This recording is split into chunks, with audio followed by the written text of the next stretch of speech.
دو دن میں نے ایک بڑی تفصیل سے تمام سینیٹر صاحبان کی باتیں سنی اور اس میں حقائق بھی تھے، ایموشنز بھی تھے، اینیکڈوٹل چیزیں بھی تھی، تاثرات بھی تھے. تو میں کوشش کروں گا کہ میں اس کے اوپر کوئی اسپیسیفک بات نہ کروں اور پورے احتساب کے عمل کو اور احتساب کے قانون کو اور اس ادارے کے اوپر کچھ چیزیں آپ کے اور آپ کے توسط سے اس ایوان کے گوشے گزار کروں تاکہ اس موشن کے اوپر جو بھی ڈیسیژن لیا جاتا ہے.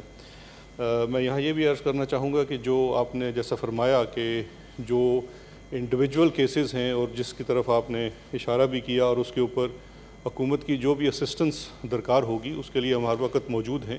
جب آپ کا حکم ہوگا تو میں بھی آؤں گا، لاء منسٹر بھی ہوں گے، تو وہ اس کے لیے ہم حاضر ہیں. جناب اسپیکر، سب سے پہلے جو اکاؤنٹیبلٹی کا رجیم ہے یا پروسیس ہے، یہ کوئی واحد پاکستان کا ایکسپیرینس نہیں ہے. دنیا کے دیگر ممالک میں بھی اور خاص کر ان ممالک میں جہاں کے حالات و واقعات ہم سے ملتے جلتے ہیں وہاں پہ بھی یہ پروسیس چل رہا ہے اور اسی طرح کے ادارے ان کے اوپر کام کر رہے ہیں اور ایسی ہی لیجسلیشن وہاں پہ بھی ہے. تو میں صرف آپ کی اسسٹنس کے لیے کچھ 6-7 ملکوں کا عرض کرنا چاہوں گا. پاکستان کے علاوہ انڈیا ہے، ملیشیا ہے، ارجنٹینا ہے، کینیا ہے، ساؤتھ افریقہ ہے اور سنگاپور ہے.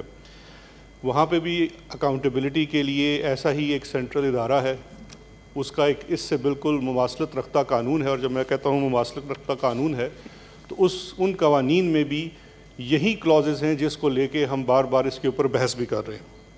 اریسٹ کی اگر آپ بات دیکھ لیں تو پاکستان کے قانون کے مطابق جو نیب کا قانون ہے وہ چیئرمین کے وارنٹ کے ساتھ اریسٹ ہے، جبکہ انڈیا میں کرپشن کو CBI ڈیل کرتی ہے اور وہاں پہ وداؤٹ وارنٹ اریسٹ ہے. اسی طرح سے باقی جو 5 ممالک ہیں، Malaysia, Argentina, Kenya, South Africa, وہاں پہ بھی انویسٹیگیشن کے سٹیج کے اوپر اریسٹ موجود ہے. اس کے علاوہ ایک اوفینس جس کو لے کے سب سے زیادہ بات کی جاتی ہے، اس ایوان کے باہر بھی بات کی جاتی ہے، کہ ایسٹ بیانڈ نون سورس. یہ کس قسم کا اوفینس ہے؟ یہ کوئی اوفینس نہیں ہے، یہ کوئی مذاق کی بات ہے. یہ السٹ انریچمنٹ یا ایسٹ بیانڈ نون سورس کے نام سے دنیا کے تقریباً تمام ممالک، جس میں ترقی یافتہ ممالک بھی ہیں اور ہماری طرح کے ممالک بھی ہیں، ان میں بھی یہ موجود ہے. اور جن 6-7 ملکوں کا میں نام لے رہا ہوں وہاں پہ بھی یہ ایز اوفینس موجود ہے. پھر ایک اور بات ہے پریزمپشن آف گلٹ کی. جو پریزمپشن ہے نیب کے قانون میں، اور یہ بات کی جاتی ہے کہ اونس آف پروف جو ہے وہ اکیوز کے اوپر ہے. تو یہاں میں 2 چیزیں وضاحت کرنا چاہوں گا. ایک تو اونس آف پروف نیب کے قانون میں 12 اوفینسز ہیں، اس میں سے ایک اوفینس ہے جس کے اندر برڈن آف پروف جو ہے وہ اکیوز کے اوپر ہے، اور وہ اوفینس ہے ایسٹ بیانڈ نون سورس کا. باقی 11 اوفینسز کے اوپر برڈن آف پروف پروسیکیوشن کے اوپر ہے. جو ایک اوفینس ہے جہاں پہ برڈن آف پروف اکیوز کے اوپر ہے، وہاں پہ بھی پرائما فیسی برڈن جو ہے، جو انیشل برڈن ہے، وہ نیب کے اوپر ہی ہے. اس کو پہلے ایک چیز پروف کرنی ہے پرائما فیسی، اور اس کے بعد اس کو ڈس پروف کرنا کا برڈن جو ہے وہ اکیوز کے اوپر ہے. تو وہ بات بھی ریکارڈ کی درستگی کے لیے بڑی ضروری ہے. اسی طرح سے ڈسکوالیفیکیشن کی کلاز ہے نیب کے قانون میں، وہ انہی 6 ممالک کے اندر ڈسکوالیفیکیشن ہے، بلکہ پاکستان میں تو صرف 10 سال ڈسکوالیفیکیشن ہے، جبکہ جو ارجنٹینا ہے وہاں پہ تمام عمر کے لیے ڈسکوالیفیکیشن فرام پبلک آفس ہے، جس کی بھی اس میں ہو جاتی ہے پنشمنٹ. اسی طرح سے سزا کی مد میں پاکستان واحد ملک نہیں ہے جہاں پہ 14 سال سزا ہے. کچھ ممالک ہیں جہاں پہ عمر قید تک کی سزا ہے. چیئرمین صاحب، اکاؤنٹیبلٹی کا قانون ہونا، اکاؤنٹیبلٹی کا ایک ادارہ ہونا اور اس قانون کے اندر ان چیزوں کا ہونا، یہ پاکستان کی انٹرنیشنل کمٹمنٹ بھی ہے. اس میں 3 چیزیں عرض کرنا چاہوں گا. ایک تو یونائٹڈ نیشن کا کنونشن اگینسٹ کرپشن ہے، جس کا پاکستان فاؤنڈنگ ممبر بھی ہے، سگنیٹری بھی ہے اور ہم نے ریٹیفائی بھی کیا ہوا ہے. اس کی تحت پاکستان، اس کا آرٹیکل 6 ہے، ہم پابند ہیں کہ ہمارے ہاں اکاؤنٹیبلٹی کا، اینٹی کرپشن کا ایک سینٹرلائز ادارہ ہو، اور اگر فیڈریٹنگ یونٹس ہیں تو ان کے اندر بھی وہ ادارے ہونے ضروری ہیں.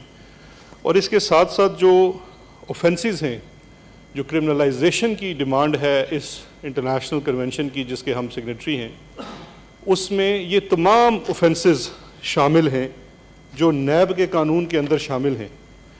اس کے اندر جو سب سے بڑی بات ہے اس کے آرٹیکل 20 میں اللیگل انریچمنٹ، جس کا میں نے پہلے ذکر کیا ہے، ایسٹ بیانڈ نون سورس، اس کو کہا گیا ہے کہ اس کو کرمنلائز کیا جائے، جن ممالک میں نہیں ہے جو اس کے سگنیٹری ہیں اس کے ہاں بھی ہونا چاہیے۔ اس کے ساتھ ساتھ آرٹیکل 23 ہے، منی لانڈرنگ کا اس کے اندر موجود ہے، تو اس کی ڈیٹیل میں ہی نہیں جاتا۔ اس کے علاوہ فیٹف کی بات ہو رہی ہے، فیٹف کی بھی ایون جو لیٹسٹ لیجسلیشن ہوئی اس کو بھی لے کے نیب کے قوانین کو مزید سٹرنجنٹ کرنے کی بات کی گئی، اور کچھ چیزوں کی بات کی گئی جہاں پہ فردر لیجسلیشن کی بھی ضرورت ہے۔ اور اس کے ساتھ ساتھ ہماری جو سپریم کورٹ آف پاکستان ہے اس کی 2012 کی رپورٹڈ ججمنٹ ہے، جس کے اندر یہ کہا گیا ہے کہ پاکستان کے قانون کے مطابق ہمارے اوپر لازم ہے کہ ہم اپنی انٹرنیشنل کمٹمنٹ جو ہم نے انکیک میں کی ہوئی ہیں اس کو فلفل کریں اور اکاؤنٹیبلٹی کے پروسیس کو اور اس کے نظام کو بہتر بنائیں۔ تو یہ کوئی صرف پاکستان تحریک انصاف کی حکومت کی بات نہیں ہے یا اس حکومت کی بات نہیں ہے، اور ہم نے یہ چیز انہیرٹ کی ہے۔ اکاؤنٹیبلٹی کا ادارہ ہم نے نہیں بنایا، اکاؤنٹیبلٹی کا قانون ہم نے نہیں بنایا۔ اب اگر ہم اکاؤنٹیبلٹی کے قانون کی بات کرتے ہیں، ہم نہیں بنایا، تو اس کی تھوڑی سی لیجسلیٹو ہسٹری بھی دیکھ لیتے ہیں۔ جو نیب کا قانون ہے یہ شروع ہوتا ہے پاکستان بننے سے پہلے مارچ 1947 میں پریونشن آف کرپشن ایکٹ آتا ہے جو انڈیا اور پاکستان دونوں میں لاگو ہے۔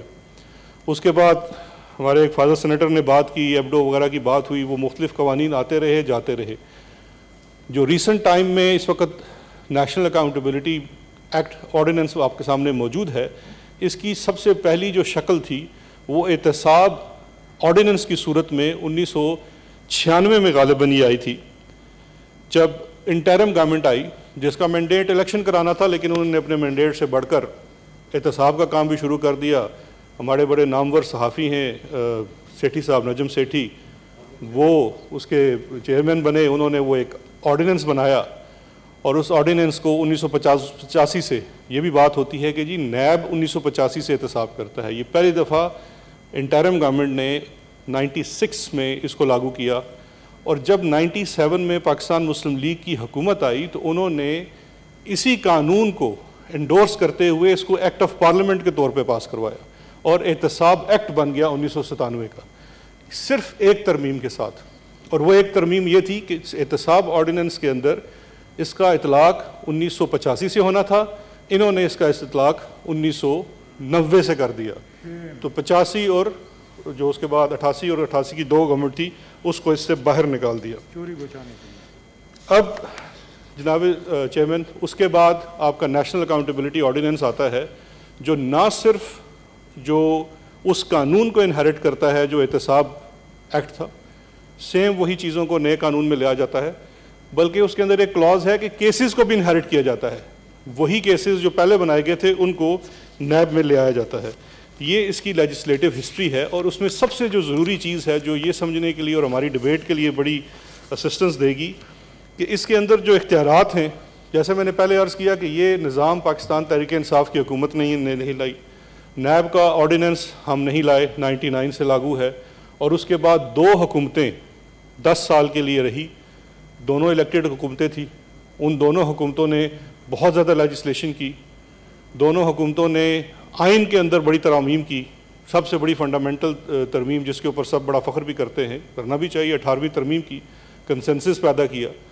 لیکن نیب کے قانون کے اندر ایک چیز، ایک کلاز تک کی ترمیم نہیں کی گئی، اور اس کے اوپر سب سے جو امپورٹنٹ چیز ہے کہ اس کے قانون کو لے کے آپ کے سامنے موجود ہیں، آپ کے سپریم کورٹ کے فیصلے موجود ہیں۔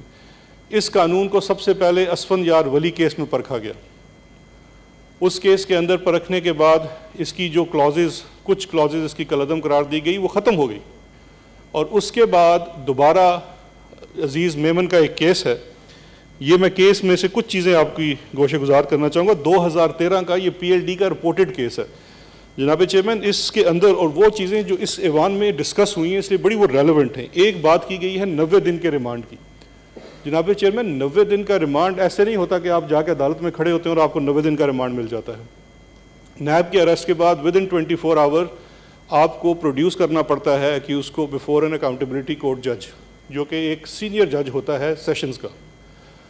نارمل کیسز میں ایون 302 کے مقدمے میں آپ کو ایک میجسٹریٹ کے سامنے پیش کیا جاتا ہے جس کی جوڈیشل سروس 5-7 سال سے زائد نہیں ہوتی۔ تو یہاں پہ اسٹینڈرڈ ایون ہائر ہے۔ میں یہ عزیز میمن کیس کے اندر یہ کھوسا آصف سعید کھوسا صاحب کی ججمنٹ ہے، اور انہوں نے اس کے اندر لکھا ہوا ہے the period of remand of 90 days is not violative of Article 10(2) of the Constitution in that Section 24D requires production of the accused before the accountability court within 24 hours. اسی طرح سے انہوں نے اس کے اندر جو اس کی پاور آف اریسٹ ہے اس کو بھی ویلیڈیٹ کیا ہے، جو آرٹیکل 24 کے تحت ان کی پاور آف اریسٹ ہے. اور اسی طرح سے انہوں نے کہا ہے کہ جو نیب آرڈیننس ہے it was framed keeping in mind articles 175, 202 and 203 of the constitution and principal laid down in Mehram Ali case. یہ ریٹروسپیکٹیوٹی کے حوالے سے بات کی گئی ہے. تو جناب چیئرمین یہ آلریڈی ایک جوڈیشل اسکروٹنی سے گزر چکا ہے، اس کے اوپر بہت زیادہ لٹیگیشن ہوئی ہے. بہت سارے لوگ ان چیزوں کو، ان شکایتوں کو لے کے عدالتوں کے پاس بھی گئے ہیں، جو اپروپریٹ فورم ہے کہ لاء کے اندر اگر کوئی چیز غلط ہے تو آپ ایک عام شہری وہاں سے جا کے بھی ٹھیک کروا سکتا ہے، ان ایڈیشن ٹو اگر آپ اس کے اندر کوئی امینڈمنٹ لانا چاہتے ہیں. تو یہ کہنا کہ آپ اس کو اریسٹ کر لیتے ہیں اور اریسٹ کرنا غلط ہے یا اس کو ریمانڈ ہوتا ہے تو وہ غلط ہے.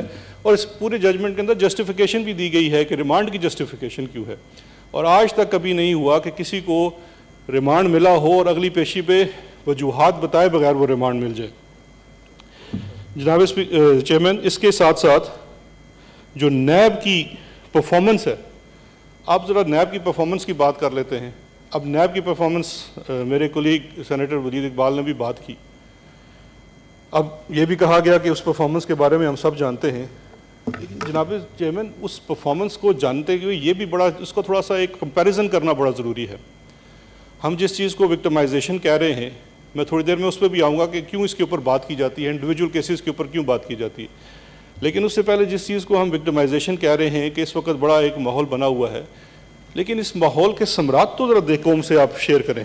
یہ نیب کی اپنی 2019 کی پبلشڈ اینول رپورٹ ہے. اس رپورٹ کے مطابق اب اگر آپ کو میں 2 فگرز پیش کروں، جو ان کی 2019 کی ریکوری ہے وہ 141 بلین کی ہے، اور اس کے بعد جو 2020 کی ریکوری کو اس کے ساتھ شامل کیا جائے، یہ 2 سالوں کی، ہمارے 2 سالوں کی بات ہے، یہ 389 بلین کی ریکوری بنتی ہے. اب یہ 2 سالوں کی ریکوری 389 بلین کی ہے، اور اس سے پہلے اگر 10 سالوں کو آپ لے لیجئے، 10 سالوں میں نیب کی پرفارمنس اور ریکوری کیا تھی، وہ ٹوٹل اگر لگایا جائے جس میں ہمارے بھی 4 مہینے اگر وہ، کیونکہ سال کے حساب سے اس کو کاٹنا پڑتا ہے، تو 104 بلین کی بنتی ہے. یہ بڑا کلیئر فرق ہے جناب چیئرمین، پرفارمنس کے اندر فرق ہے. اور اس چیز کے اوپر اگر آپ اس کے ساتھ ساتھ بات کریں تو ایک اور بھی میں ضرور ذکر کرنا چاہوں گا، وہ اینٹی کرپشن ہے. فیڈریٹنگ یونٹس میں اینٹی کرپشن کام کرتا ہے. پنجاب کے اندر اگر اسی طرح سے آپ اینٹی کرپشن کی بات کرتے ہیں تو 27 ماہ کے اندر جو ہمارے دور حکومت میں اینٹی کرپشن نے صرف پنجاب میں بات کی ہے، اور اس کے اوپر بھی بہت زیادہ شکایت کی جاتی ہے، لیکن اس کی پرفارمنس میں یہ بات کروں تو پچھلے 27 ماہ میں 206 ارب روپے کی ریکوریز کی گئی ہیں، جو کہ ان کمپیریزن پچھلے 10 سالوں کی 3 ارب روپے کی ریکوریز ہیں. یہ وہ پرفارمنس کا ڈفرنس ہے جب اس کے اندر پولیٹیکل انفلوئنس نہیں ہے. یہ فگرز بولتے ہیں، یہ فگرز آپ کی ان کی پبلش رپورٹس اداروں کی ہیں جو خزانوں میں جمع ہو چکے ہیں. لیکن اس کے باوجود دیکھیے، اگر اس کو آپ پولیٹیکل وکٹمائزیشن کی بات کرتے ہیں تو یہ بھی دیکھنا پڑے گا یہ ریکوریز کن سے ہوتی ہیں. یہ زمین کی مد میں ریکوریز ہیں، انفلوئنشل لوگوں نے، میں کسی کا نام نہیں لیتا، انفلوئنشل لوگوں نے اگر کسی سرکاری زمین کے اوپر قبضہ کیا ہوا، ایک عام آدمی تو کسی سرکاری زمین کے اوپر پمپ قبضہ کر کے پیٹرول اسٹیشن نہیں بنا سکتا، نہ اس کے اوپر وہ پلازا کھڑا کر سکتا ہے. عام آدمی کو چاہے ہمارا دور ہو، ان کا دور ہو، کسی کا دور ہو، وہ ایک ریڈی بان کو بھی نہیں چھوڑتا، اس کو بھی اس کی ریڈی کو چھین لیا جاتا ہے. یہ صرف ایک انفلوئنشل آدمی کر سکتا ہے. تو وہ انفلوئنشل لوگ ہیں، ان کی آواز دور تک پہنچتی ہے، وہ کہتے ہیں جی وکٹمائزیشن ہو رہی ہے. اگر وکٹمائزیشن ہو رہی ہے تو اس کا فورم عدالت ہے. آپ عدالت میں جائیے، عدالت میں اس کو چیلنج کیجئے. اگر ہمیں عدالتوں پہ اعتماد نہیں ہے تو وہ پھر بتائیے. اب ایک اور بات کی گئی جس کی میں سمجھتا ہوں ریکارڈ کی درستگی بڑی ضروری ہے، وہ جناب چیئرمین بات ہے کہ نیب کے اندر ہیومن رائٹس وائلیشنز کی. وہ میں نے بھی اخبار میں رپورٹ پڑھی، ہمارے جو آنریبل ڈپٹی چیئرمین ہیں ان سے پہلے یہ اخبار میں بھی رپورٹ آئی کہ 13 ڈیتھس ہو چکی ہیں نیب کی کسٹڈی میں. میرے لیے بڑی حیرت کی بات ہے، میں ایز اے وکیل بھی، ایز پروسیکیوٹر بھی، نیب کی ہی پریکٹس کی ہے تقریباً ساری عمر 16-17 سال جتنی میں نے پریکٹس کی ہے. میرے لیے بڑی حیرت کی بات تھی نیب کی کسٹڈی میں. تو یہ میں لے آیا ہوں, یہ میں کیونکہ آپ کمیٹی میں لے جانا بھی چاہیں گے, تو یہ 13 جو اس کے اندر ڈیتھس ہوئی ہیں. اب یہ 13 ڈیتھس میں سے 11 ڈیتھس ہیں جو جوڈیشل ریمانڈ پہ ہوئی ہیں. تو میں اپنے کولیگز کی انفارمیشن کے لیے عرض کرنا چاہتا ہوں, جوڈیشل ریمانڈ میں آپ پریزن میں ہوتے ہیں, آپ نیب کی کسٹڈی میں نہیں ہوتے, آپ نیب کی فزیکل کسٹڈی میں نہیں ہیں. تو اس لیے ریکارڈ کی درستگی کے لیے بڑا ضروری ہے کہ اس کو درست کر لیا جائے. اور جو نام بھی لیے آنریبل ڈپٹی چیئرمین نے, اسلم مسعود صاحب جو سی ایف او ہیں اومنی گروپ کے, وہ جوڈیشل کسٹڈی میں اڈیالہ جیل میں ان کی ڈیتھ ہوئی. تو اس میں تو نیب کا کوئی قصور نہیں. اور آج تک جتنی ڈیتھس ہوئی ہیں, اور ایک اور بھی انہوں نے نام لیا بریگیڈیئر اسد منیر صاحب کا, ہی واز نیور اریسٹڈ, وہ کبھی اریسٹ بھی نہیں ہوئے تھے, ان کی ڈیتھ اپنے گھر کے اندر ہوئی ہے. اب اس کو بھی نیب کے ساتھ منسلک کرنا میں سمجھتا ہوں تھوڑا سا ایک زیادتی کا عرصہ آ جاتا ہے. اور یہ جو 2 ڈیتھس نیب کی لاک اپس میں ہوئی ہیں, ان میں سے ایک جناب ہیں آغا محمد سجاد صاحب جو ڈویژنل انجینئر تھے پی ٹی سی ایل کے, اور ظفر اقبال مغل جو کہ ایک ہاؤسنگ اسکیم کے کسی اسکینڈل میں انڈر اریسٹ تھے. اور دونوں کے کیس میں نہ ان کی فیملی کی طرف سے نہ کہیں پہ کسی فورم پہ آپ اس کی انکوائری کروا سکتے ہیں, آپ اس کے اوپر کوئی جوڈیشل فورم پہ جا سکتے ہیں, کوئی بھی اس کے اندر یا ان کی میڈیکل لیگل رپورٹ میں کوئی ٹارچر, کوئی کسی قسم کا وہ الزام نہیں تھا. تو اس لیے بھی یہ ریکارڈ کی درستگی کے لیے بڑا ضروری ہے. اب پھر اس کے بعد جناب چیئرمین بات کرتے ہیں کہ ہم نیب کے قانون کے اندر دوسری جو نیب کی پرفارمنس کے اوپر بات کرتے ہیں جو پولیٹیکل وکٹمائزیشن میں ہے, وہ کیسوں کو لے کے بات کی جاتی ہے. کیسوں کے اوپر 2 طرح کی چیزیں ہیں. اگر تو کسی کیس کے اندر ایک اسپیسیفک چیز ہے جہاں پہ غلط کام ہو رہا ہے, اس کو بالکل ضرور اٹھانا چاہیے. لیکن جو ہائی پروفائل کیسز ہیں جن کو لے کے یہ ساری بحث کا بھی آغاز ہوا ہے, اب اس میں پاناما کا کیس ہے. پاناما کا کیس تو ہمارے دور حکومت میں شروع نہیں ہوا. ایک ICIJ ایک انٹرنیشنل جرنلسٹک گروپ ہے, اس نے ایک رپورٹ پبلش کی. اس رپورٹ پبلش ہونے کے اوپر سپریم کورٹ تک معاملہ گیا. سپریم کورٹ نے ایک JIT بنائی, اکاؤنٹیبلٹی کوڈ میں معاملہ چلا.